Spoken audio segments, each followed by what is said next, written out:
အားလုံးပဲမင်္ဂလာပါဒီနေ့မှာတော့မြန်မာစာရေးတက်ဖတ်တဲ့ရုံနဲ့ AI ကိုသုံးချပြီး YouTube မှာဗီဒီယိုအတိုးအရှည်တွေကိုလွယ်ဆုံးနည်းလမ်းနဲ့ဖန်တီးပြီးဝင်ငွေရှာတဲ့နည်းလမ်းကိုပြောပြပေးသွားမှာဖြစ်ပါတယ်ပထမဗီဒီယိုမှာတော့ TikTok က effect game တွေကို YouTube Short ဖြစ်အလွယ်ဆုံးနည်းလမ်းနဲ့ဖန်တီးပြီးတော့ဝင်ငွေရှာတဲ့နည်းတစ်နည်းနဲ့သူများဖန်တီးထားတော့ဗီဒီယိုကို YouTube ကခွင့်ပြုထားတဲ့ဒီလိုနည်းတိုင်းပြန်လဲအသုံးချပြီးတော့ subscriber ရှာတဲ့နည်းတစ်နည်းစုစုပေါင်းနှစ်နည်းကိုပြောပြပေးပြီးသားဖြစ်ပါတယ်ဒီတစ်ခါမှာတော့ AI အကူအညီဖြစ်ဒီလိုမျိုးဗီဒီယိုတွေကိုလွယ်ကူကူဖန်တီးတဲ့နည်းကိုပြောပြပေးသွားမှာဖြစ်ပါတယ် Tales.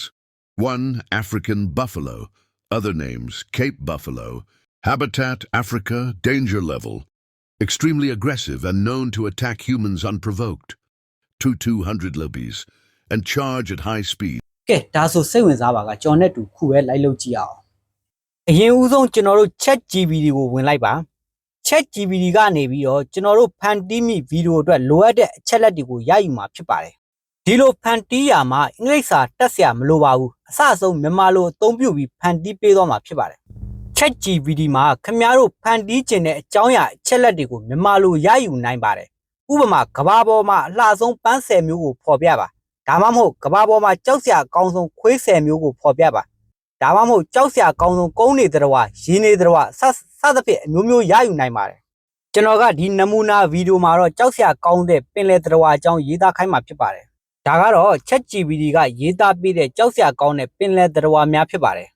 ဒီအကြောင်းအရာတွေကို YouTube ဗီဒီယိုဖန်တီးရမှာစက္ကန့်ပိုင်း short ဗီဒီယိုရဲ့9မိနစ်6မိနစ်10မိနစ်အထက်ဗီဒီယိုတွေရဖန်တီးလို့ရပါတယ်ဗီဒီယိုအတိုအတွက်ဆိုရင်တော့အကြောင်းအရာတစ်ခုဆိုလုံလောက်ပါတယ်အရှည်အတွက်ဆိုရင်တော့အကောင်10ကောင်အထက်ခင်ဗျားတို့ဖန်တီးနိုင်ပါတယ်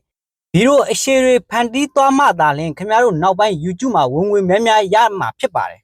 ခုဒီမှာ ChatGPT ကကြောက်စရာကောင်းတဲ့ပင်လယ်တော်9ကောင်ထိဖော်ပြပေးထားပါတယ်ခင်ဗျားတို့နောက်ထပ်အကောင်များစွာထပ်သိကျင်တော့ထပ်မေးမြန်းနိုင်ပါတယ်ကျွန်တော်တို့ခုဒီမြန်မာစာသားတွေကိုအင်္ဂလိပ်စာပြောင်းဖို့လိုအပ်ပါတယ်ဒါမှသာလျှင်ခင်ဗျားရဲ့ဗီဒီယိုကနိုင်ငံတကာကြည့်လို့ရတဲ့ဗီဒီယို content မျိုးစားဖြစ်မှာပါမြန်မာ content ဗီဒီယိုတွေကနိုင်ငံခြား content တွေနဲ့ဆိုင်ဝင်ငွေတော်တော်အဝင်နှဲပါတယ်မြန်မာလိုဖန်တီးထားတဲ့ဗီဒီယိုတွေကကြီးစုသူများပေမဲ့ဝင်ငွေအဝင်နှဲပါတယ်နိုင်ငံခြား content ဗီဒီယိုတွေကတော့ဝင်ငွေအဝင်ကျန်းပါတယ်ဒါတွေကခင်ဗျားတို့နောက်ပိုင်းသိလာပါလိမ့်မယ်ဒီမြန်မာစာသားတွေကိုအင်္ဂလိပ်စာသားအဖြစ်ပြောင်းရမှာမြန်မာလိုရေးပြီးပြောင်းခိုင်းရုံပါပဲခုလိုရရှိလာတဲ့အင်္ဂလိပ်စာသားတွေကို copy ကူးယူပြီးတော့ခင်ဗျားတို့ဖုန်းထဲမှာရှိတဲ့ note ထဲမှာအရင်ဆုံးတင်ထားလိုက်ပါပြီးတော့ဗီဒီယိုရဲ့နောက်ဆုံးမှာထည့်မဲ့စာသားကိုပါ ChatGPT ကိုရေးခိုင်းလိုက်ပါဥပမာတော့ကျွန်တော်ရဲ့ channel လေးကို subscribe လုပ်ပေးပါ follow လုပ်ပေးပါခုလိုအစအဆုံးကြည့်ရှုပေးလို့ကျေးဇူးတင်ပါတယ်ဘာညာပေါ့ပြီးတော့ရရှိလာတဲ့မြန်မာစာသားကိုအင်္ဂလိပ်စာတစ်ခါလေးပြောင်းလိုက်ပါအဲ့ဒီစာသားကိုပါ copy ကူးယူပြီးတော့ခုနလို note ထဲမှာထည့်သိမ်းထားလိုက်ပါဒါကတော့ခုနရရှိလာတဲ့စာသားတွေကိုကျွန်တော် copy ကူးယူပြီးဖုန်းရဲ့ note ထဲမှာသိမ်းထားလိုက်တာဖြစ်ပါတယ်ဒါကတော့ဗီဒီယိုရဲ့နောက်ဆုံးမှာထည့်တဲ့စာကြောင်းလေးဖြစ်ပါတယ်ဒါလေးကိုပါ copy ကူးယူပြီးသိမ်းထားလိုက်ပါတယ်ပထမအဆင့်ကျွန်တော်တို့အချက်လက်စာသားတွေရပြီဆိုတော့စာသားနဲ့လိုက်မဲ့ဓာတ်ပုံတွေလိုအပ်ပါသေးတယ်ဒါကြောင့်ခုနသိမ်းထားတဲ့ note ထဲကိုသွားလိုက်ပါနံပါတ်1ဆိုတဲ့အကောင့်ရဲ့နာမည်ကိုကူးယူလိုက်ပါပြီးတော့ခင်ဗျားတို့ဖုန်းထဲက browser တစ်ခုခုထဲကိုဝင်လိုက်ပါပြီးတော့ Google မှာခုနကူးယူထားတဲ့နာမည်ကိုထည့်ပြီးရှာလိုက်ပါကျွန်တော်တို့ကဓာတ်ပုံရယူမှာဖြစ်တော့ဒီ image ဆိုတဲ့နေရာလေးကိုနှိပ်လိုက်ပါဒါဆိုရင်တော့ဒီနာမည်နဲ့သက်ဆိုင်တဲ့အကောင့်များစွာရဲ့ပုံတွေပေါ်ထွက်လာပြီးဖြစ်ပါတယ်ဒီလိုများစွာသောပုံတွေများထဲမှာခင်ဗျားတို့ကြိုက်နှစ်သက်ရပုံကိုဖိထားပြီးတော့ download ရယူနိုင်ပါတယ်ကျွန်တော်ကခင်ဗျားတို့ကိုနမူနာဗီဒီယိုအတိုလေးဖန်တီးပြမှာဖြစ်တဲ့အတွက်အကောင့်တစ်ကောင်ရဲ့ပုံနဲ့စာသားကိုသာအသုံးပြုဖန်တီးပြသွားမှာဖြစ်ပါတယ်ကဲကျွန်တော်တို့လိုအပ်တဲ့ကုန်ကျန်းတွေရပြီဖြစ်တဲ့အတွက်ကျွန်တော်တို့ဗီဒီယို edit လုပ်ပါမယ်အဲ့အတွက်ကတ်ထဲကိုဝင်လိုက်ပါကတ်ထဲရောက်တာနဲ့ခုနဒေါင်းထားတဲ့အကောင့်တစ်ကောင်ရဲ့ပုံတွေကိုယူလိုက်ပါဗီဒီယို edit လုပ်ရမှာဗီဒီယိုရဲ့ site ကိုခင်ဗျားတို့တေချာရွေးတက်ဖို့လိုအပ်ပါတယ် YouTube short video ရဲ့ TikTok video ရဲ့ Facebook video တွေက site တူတူပဲဖြစ်ပါတယ်ဒါပေမဲ့ YouTube မှာ video အရှည်ဆိုရင်တော့ site ကမတူတော့ပါဘူး YouTube short video အတွက်ဆိုရင်တော့ TikTok site 66ကိုယူလို့ရပါတယ် YouTube မှာ video အရှည်တွေဖန်တီးမယ်ဆိုရင်16:9နဲ့ဖန်တီးရမှာဖြစ်ပါတယ်